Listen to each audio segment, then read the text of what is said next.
হাইকোর্টকে বলবো রাজ্য সরকারকে নির্দেশ দিতে লাগবে, একে সরাও লাগবে, নির্দেশ দেওয়ার জন্য বাচ্চারা লাগবে। হাইকোর্টকে আমরা আর্জি জানাবো। আমি অলরেডি আমার উকিলদেরকে বলে দিয়েছি, যাদের বাড়ি ঘর ভাঙা হতে হবে ক্ষতিপূরণ দিয়ে, সুরক্ষা দিয়ে তারপর বাড়ি পাঠাতে হবে এদের, নাহলে হাইনাদের মুখে ছেড়ে দেওয়া যাবে না। বারবার আমরা ওখানে শুনতে পাচ্ছি, ওখানে ধমকি দেওয়া হচ্ছে যে কতদিন সেন্ট্রাল ফোর্স থাকবে, সেন্ট্রাল ফোর্স চলে গেলে আমরা দেখে নেব। আমার এই যে মানসিকতা, অর্থাৎ হিন্দুদেরকে থাকতে দেবো না, হিন্দুদেরকে রাখতে দেবো না, হিন্দু মেয়েদের ইজ্জত নিব, এই মানসিকতা পশ্চিমবঙ্গে বন্ধ করতে হবে। মুখ্যমন্ত্রীর দায়িত্বটা বন্ধ করা, অপদার্থ মুখ্যমন্ত্রী পাচ্ছেন না। আগামী দিনে আমরা কোর্টে যাব, কোর্টে গিয়ে বলবো এক্সটেনশন করার জন্য এই সুরক্ষা, এবং তার সাথে রাজ্য সরকারকে এর জন্য অ্যাকাউন্টেবল হতে হবে। এখানে ডিজিপি এসে ছবি তুলে বেড়াচ্ছে, ক্যামেরা নিয়ে সে এক গাড়ি নিয়ে এসে ছবি তুলে বেড়াচ্ছে। আরে সে তো গতিবিধির উপর নজর রাখুক, এই লোকগুলোর সেফটি কে দেবে, সুরক্ষা কে দেবে? কেন এরকম ঘটনা ঘটবে যে একজনের কাপড় ধরে টানা হবে ইজ্জত নেওয়ার জন্য? হিন্দু বলে কি তাকে ইজ্জত দিতে হবে? মাননীয় মুখ্যমন্ত্রী দেখতে পান না অপদার্থ মুখ্যমন্ত্রী, তার রিজাইন করা উচিত।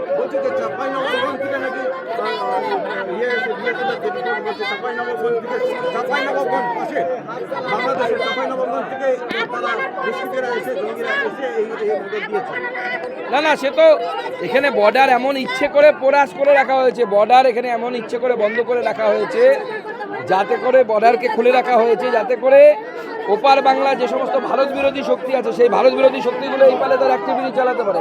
মমতা বন্দ্যোপাধ্যায় জমি দেন না ফেন্সিং করার জন্য। এই ধরনের দেশ বিরোধী মুখ্যমন্ত্রী, ভারত বিরোধী মুখ্যমন্ত্রী কোনো রাজ্যে হয়নি, পশ্চিমবঙ্গ তো ছেড়ে দিন, কোনো রাজ্য হয়নি। একদম ভোটের স্বার্থে এরা জঙ্গিদেরকে পর্যন্ত নিজের বাড়ির জামাই করতে এরা ছাড়বে না। এদের মানসিকতা এমন হয়ে গেছে, শুধু ভোট, ক্ষমতা, পয়সা, কয়লা, বালি, ইট, সিমেন্ট, কত পয়সা লাগে একজন মানুষের বাঁচতে।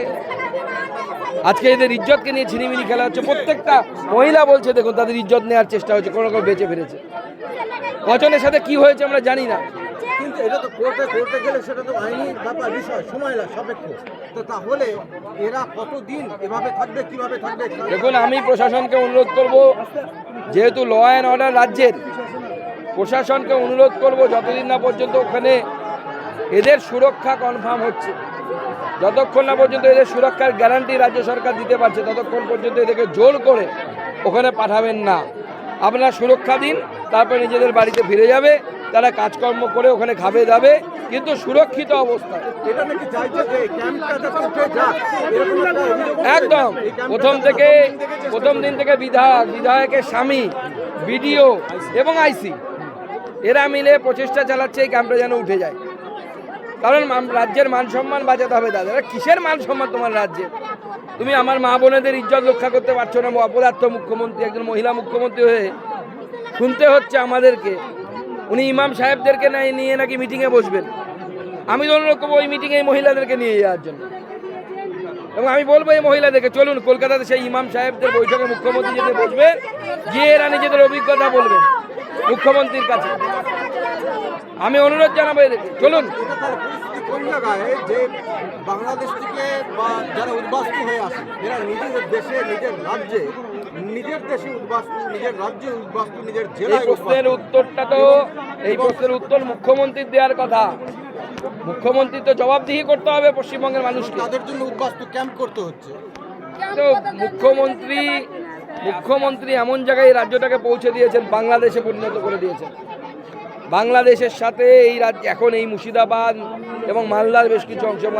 আমি বলছি, আমার কাছে রিপোর্ট আছে 18 তারিখ 17 তারিখ আরো ভয়ঙ্কর পরিস্থিতি এরা তৈরি করতে চলেছে। এই রাজ্য